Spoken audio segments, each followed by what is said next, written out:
Hello there. This is your friend Butter. We're gonna talk about Miss Universe Philippines. This is going to be my recap or review of the whole show.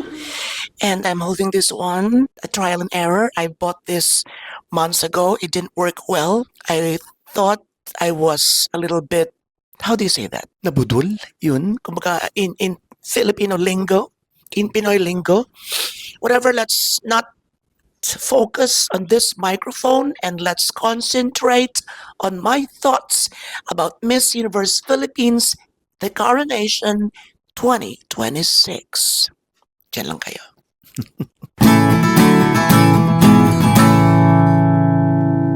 Okay. Wag na. Hawakan na lang natin. Alright, so let's start with the host. Ang dami-daming talks about Marina Summers. I do not think that he could qualify as one of the best hosts of Philippine pageantry since time immemorial. But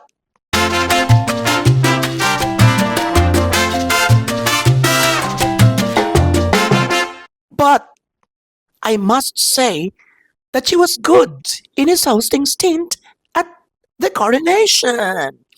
Surprise of all surprises, we all know that she is a drug performer and she could handle pressure. She could handle the microphone well. Pwede pang mag-mic drop any time of the day. Here at Miss Universe Philippines, everything was just right. I think so. Ang dami kasing mga nang-degrade sa kanya, ang daming hindi nagustuhan ng kanyang ginawa, and kanya-kanya. But I think she did well. Clear ang kanyang mga salita. Binabasa or not. Mga extra spills, mga extrang kuda here and there. Swak na swak. There's just one thing that I really didn't like about his hosting was whenever he laughs. He just laughs suddenly, without warning. Like that. I didn't like it. Pero in general, okay naman. Malinaw, magaling mag-adlib, hindi exagerada, controlled, restrained, hindi maingay. Yan. So, 1 to 10, rating, I would rate him 7.5. Okay, let's now go to the stage design. I liked it. The backdrop or the background or the setup or the design, stage design as it is wonderful. Yung lighting talagang hindi maganda. Hindi ko alam kung bakit hindi ma-perfect kung ang gagaling na ng kanilang kinukuha. And at the same time, sila talaga yung nandyan, sila yung national figures when it comes to pageantry, and yet they still don't know, it seems. They're still not aware that this kind of lighting is bad and this kind of lighting is good.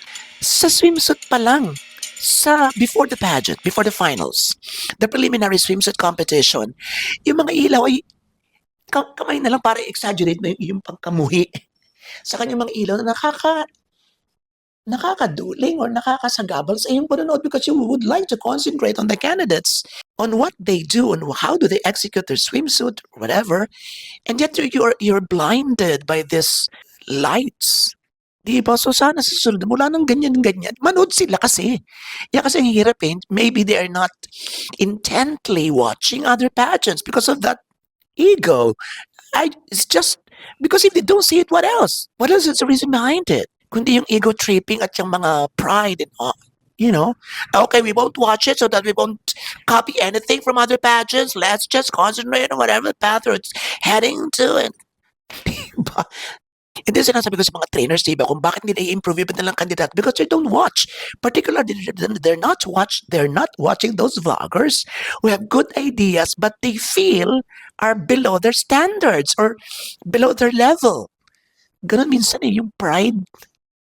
Kaya minsan hindi nagiging mag-aayos yung mga kandidata because of that. Even in damit, in the dresses, in their gowns, they see it as good because they're the ones who made it. But the truth is it is not. So pag sinuot ang kanilang kandidata, andun pa rin yung belief ng ganda ng kanilang gawa, which is basically is almost trash. It's not doing good. in any way to their candidates pagdating sa finals night. So, nabubulagan sila. And it's just like that. Nabubulag tayo sa ilaw nung kanilang pageants ng Miss Universe Philippines at nabubulag din sila sa kanilang mga angking galing na sila lang ang nakakaintindi. Okay, baka naman magalit sa akin ni Miss Universe. Ano, at pag nag-full-fledged na akong pageant uh, crit critic ay ano, or pageant analyst ay hindi na nila ako papasukin. Huwag naman ganun. The show itself, it is not fast-paced. It is not exciting. The production number had nothing special to be proud of. I think BGYO didn't register that well on screen, maybe sa personal. Pero sa screen parang bland. Parang, siguro nag-expect tayo na mas mataas na level of energy and performance. Pero it might be good siguro sa iba. Pero yung sa nakapanood na ibang mga performances before, I hate comparisons in this aspect. Pero, yun na lang. Sana galingan pa next time. Music. Hindi ko alam na. Yun na. Speechless. Hindi ko alam kung anong gusto nila. Okay. Yun. Okay, speech tayo ng konti. Madilim ba tayo? Hindi naman, okay lang. Okay.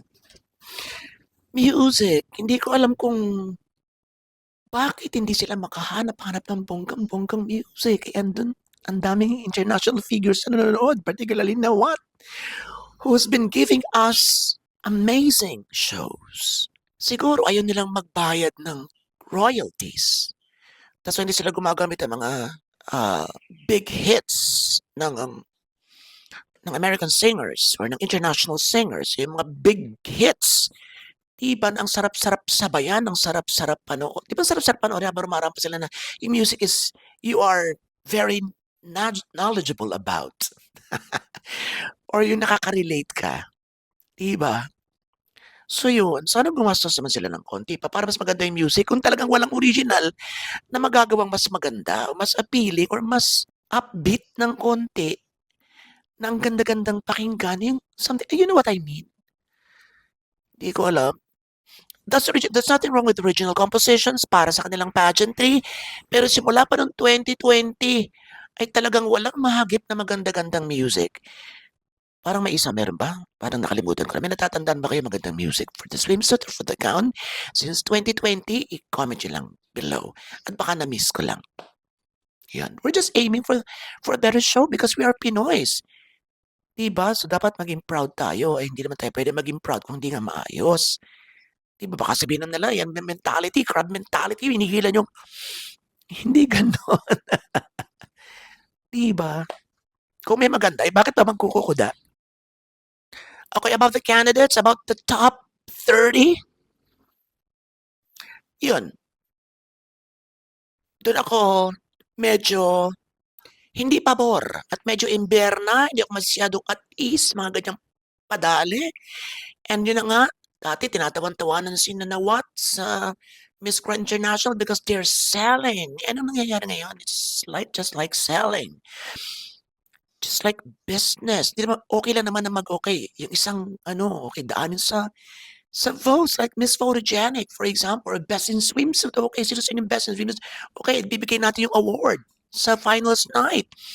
Ganon, pero yung mga papasok, wag nang daanin sa votes. Or kung may daanin man sa votes, isa lang. Or tatlo. Okay, tatlo, pasok. Hindi yung 10-10. Tapos magtatanggal and then ipapasok din naman. Charing-charing na nagustuhan ng judges. Again, pinabalik for... Nasisira yung salitang wild card pagdating sa mga ganyan. What do you think? Now, gusto ko kayong bitinin. Because we're gonna talk about the top 7. Bakit ang nanalo si Bea? Dapat ba si Bea? Si April talaga yung nagtala ng pinakamagandang performance that night? Dapat bang ibigay kay Bea? Nagustuhan ko ba si Bea? Nagustuhan ko ba si April? Nagustuhan ko ba ang tila ba pagkarami-raming fans that night na si Bella? Na-impress din ba ako sa kanya kagaya ng iba? Malalaman niyo yan sa sunod.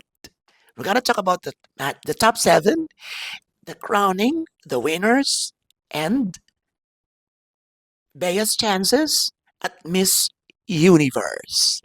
Abangan niyo po yun. This is your friend Robato and see you again.